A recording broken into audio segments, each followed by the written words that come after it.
بسم الله والصلاة والسلام على سيدنا محمد. الكرشة بالطشة من أجمل الأكلات اللي بنعملها في بيوتنا. نسمي الله ونصلي على سيدنا محمد ونبدأ الفيديو. حلة على النار فيها زيت، أول ما يسخن نزلت بمعلقة سمنة ساحت، أنزل عليها بالبصلة المتقطعة خرط ناعمة أو ممكن تفرمها في الكب.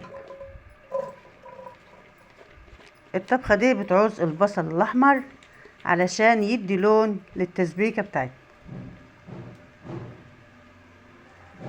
لا إله إلا أنت سبحانك إني كنت من الظالمين. بدأت كده أقلب البصلة، أهم حاجة إن هي تدبل، وأول ما هتدبل هننزل عليها ب3 فصوص مفرومين من الثوم.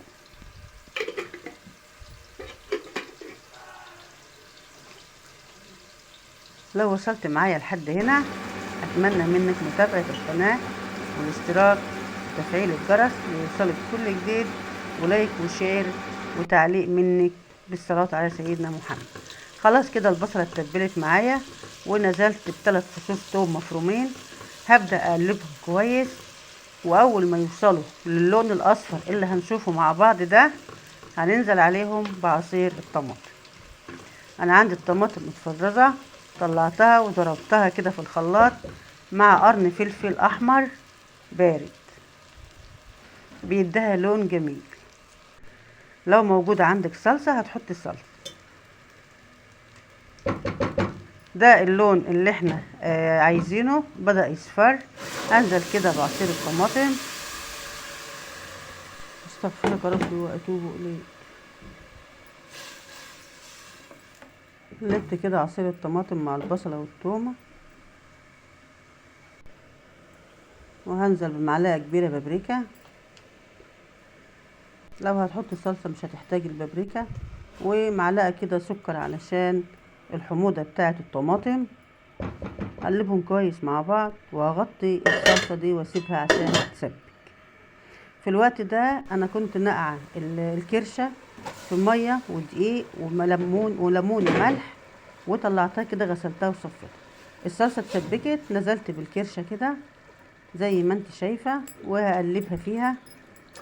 الطريقة دي جميلة جدا وبتدي الكرشة طعم كده، بيبقى طعمها جميل قوي، احسن من انك تسلقيها وترجعي تحطها تاني في الصلصة. اهم حاجة التشويحة ديت علشان الصلصة تدخل جوه الكرشة كلها كده، والكرشة تتغلف بالصلصة وبيبقى طعمها جميل. دي كده البهارات الصحيحة: قرفة ولورة وحبهان ومستكة وقرنفل وكبوبة صيني وفلفل اسود. نزلت بيهم وهقلبهم كده تقلبتين 3 مع الكرشة بالصلصة. دي بتبقى اجمل وبتدي نكهة للكرشة وبتخليها في حتة تانية خالص. اهم حاجة التقليب الكويس، تشوحها كويس جدا مع البهارات ومع الصلصة بالشكل اللي انت شايفاه قدامك ده.